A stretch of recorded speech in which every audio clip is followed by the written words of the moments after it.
కాంగ్రెస్ వాళ్ళ హయాంలో దిక్కుమాలిన చట్టాలు ఎట్టుంటాయంటే, మనం చెప్పుకున్నట్టు హిందువులు గనక పూజ చేయాలంటే ముస్లింలు, క్రైస్తవులు పర్మిషన్ తీసుకోవాలి.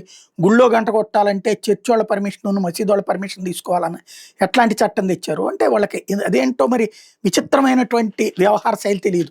1963లో ఒక యాక్ట్ తెచ్చారు. The limitation act 1963.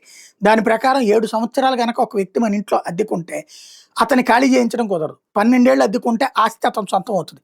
ఇది ఏ ఎదవన్నా పెడతాడా? ఏ దరిద్రుడన్నా పెడతారా? కాంగ్రెస్ పెట్టింది. ఆ యాక్ట్ 63లో ఉంది ఆళ్లే కదా!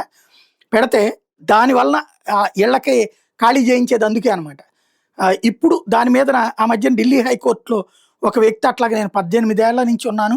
నన్ను ఖాళీ చేయమంటున్నారు. ఆస్తి నా సొంతమే అని వేస్తే ఢిల్లీ హైకోర్టు అవునవును ఈ ది లిమిటేషన్ యాక్ట్ 1963 అదే చెప్తోందని తీర్పిచ్చింది.